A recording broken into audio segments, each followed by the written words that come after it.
प्रिय विद्यार्थियों, आप सभी का इस ऑनलाइन क्लास में स्वागत है।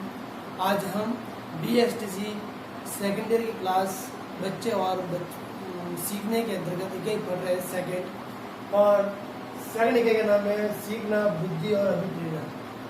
सीखना हमारी फर्स्ट इकाई थी और बुद्धि हमारी और अभिप्रेरणा जो है वो सेकेंड इकाई है।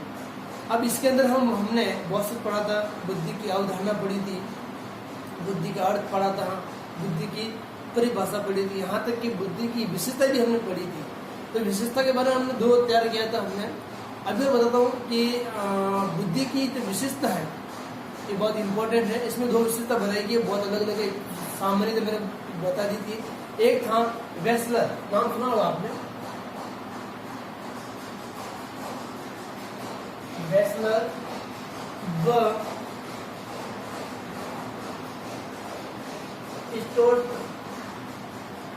स्टोरटार्ड। वेस्लर व स्टोरटार्ड ने बुद्धि की परिभाषा बताई है। किसकी?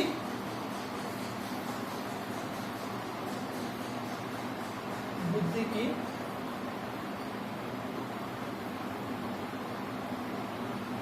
की परिभाषा बताई है। वेस्लर व स्टोरटार्ड ने बताया है कि बुद्धि की परिभाषा जो है वो किस प्रकार की है।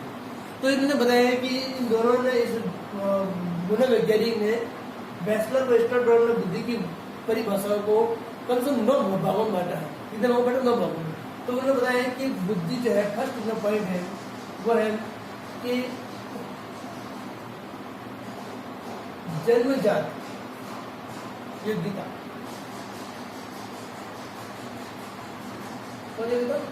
जन्मजात योग्यता हमने पढ़ा है, पिछले वीडियो में पढ़ा है कि बुद्धि जो होती है वो जन्मजात होती है। प्रत्येक व्यक्ति इसे जन्म से लेकर ही उत्पन्न होता है। बुद्धि जो है जन्मजात योग्यता का मतलब होता है कि बुद्धि जन्मजात होती है। प्रत्येक व्यक्ति इसे जन्म के साथ लेकर उत्पन्न पैदा होता है और पर्यावरण के सहयोग से उस पर प्रखर करती है। मतलब पर्यावरण में आकर वो बुद्धि का विकास करता है और बुद्धि के आधार पर वो सोचने समझने की क्षमता को विकसित करता है और इस आधार पर वो अपने कार्य को संपन्न करता है। बुद्धि जो है वो हमेशा जन्म, मतलब प्रत्येक जीवन के अंदर, प्रत्येक व्यक्ति के अंतर्गत बुद्धि जो है वो जन्मजात से ही होती है। मतलब जन्म, जब बालक का या शिशु का जब जन्म होता है तो वो बुद्धि के साथ होता है। बुद्धि के आधार पर बच्चा और शिशु जो है वो आसपास के वातावरण को समायोजित करने की जो बुद्धि का विकास करता है और बुद्धि के आधार पर वह आसपास के वातावरण को समझता भी है और उसको इस प्रकार से, मतलब अपने आप को संयोजित करता है कि उसको वातावरण सूटेबल नहीं है, अनुकूल नहीं है, मगर तो भी वो उस बालक उस वातावरण में समायोजित करने की कोशिश करता है। सेकंड नंबर आता है एकीकरण। कौन सा आता है?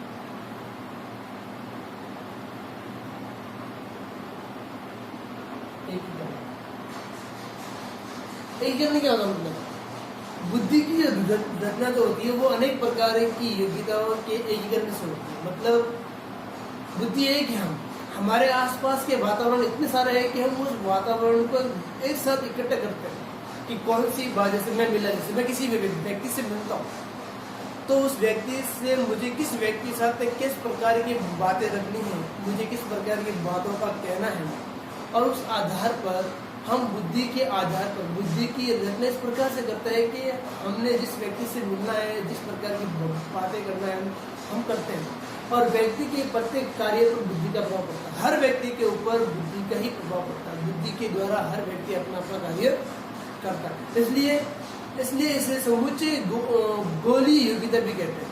इसी क्या बोलते हैं? इसको हम क्या बोलते हैं? समुच्चय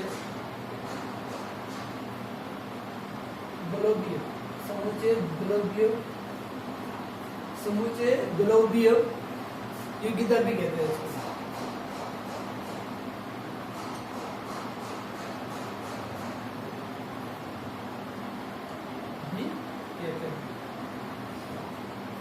एकीकरण जो है वो समुच्चय योग्यता का मतलब कहता है कि समुच्चय ग्लोबीय योग्यता भी कहते हैं इसको। तन्ना होता है लक्ष्य की प्राप्ति।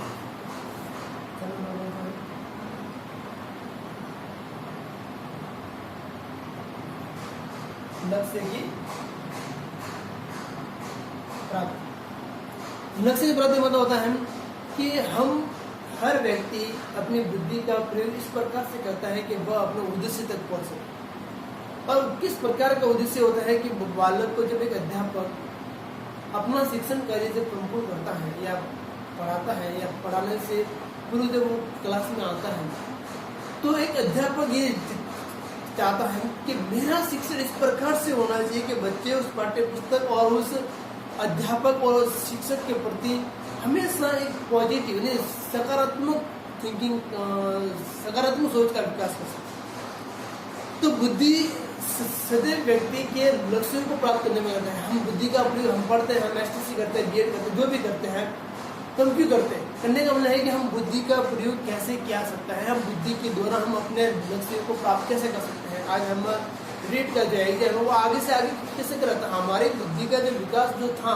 वो धीरे धीरे रुक गया। हम पढ़ रहे थे कंटिन्यू, क्लास चल रही थी, अब बीच में गैप आ गया, किसी कारण से अंतराल आ गया। अंतराल आने से हमारा जो बुद्धि का जो विकास था उस समय उसमें शिथिलता आ गई, मतलब कमजोर हो गया।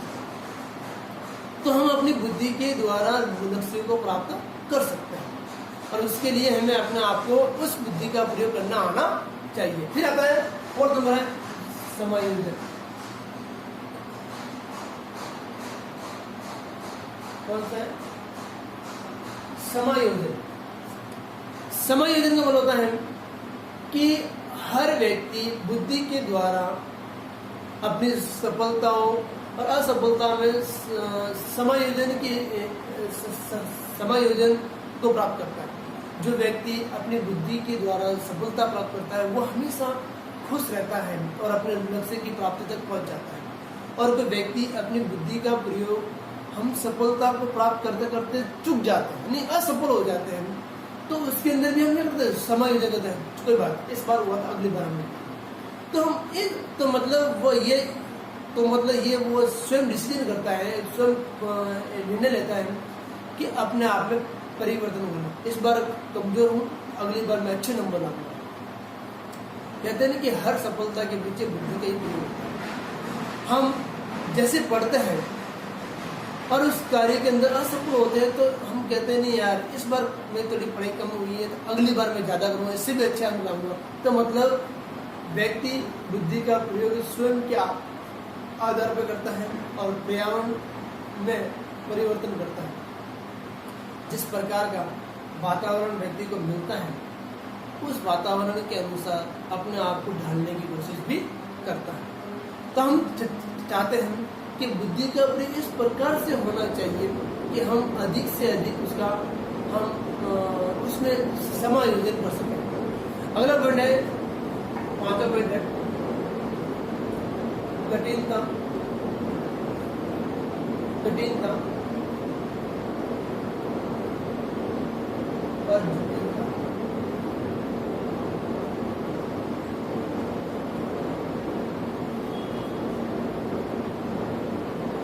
कठिनता और जटिलता, इसका मतलब क्या होता है कि कठिनता से तात्पर्य यह है कि शारीरिक आयु के साथ साथ कठिन कार्य की करने की क्षमता स्वतः ही उत्पन्न होनी चाहिए।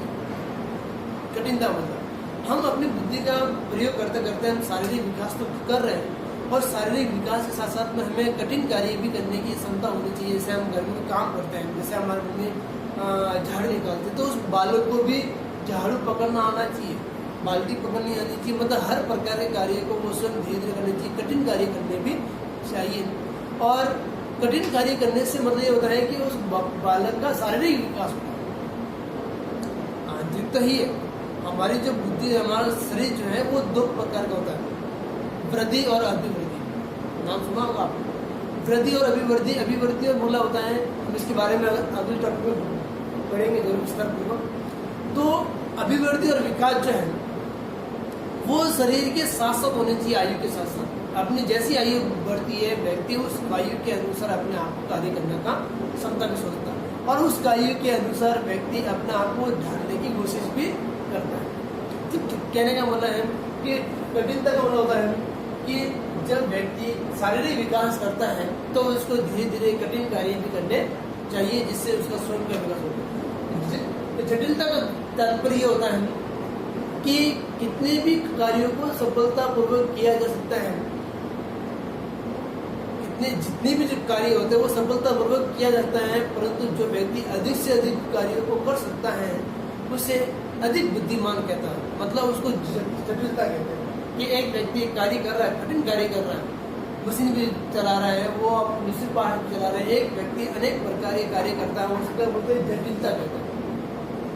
एक समय के अंदर व्यक्ति जो कार्य कर रहा है उसको जटिलता कहते हैं। तो हमने वेस्लर व स्टर्ट के अनुसार परिभाषा जो पढ़ी है, हमने 5 पढ़ी है। कौन सी? जन्मजात योग्यता, एकीकरण, लक्ष्य की प्राप्ति, समायोजन और कठिनता और जटिलता।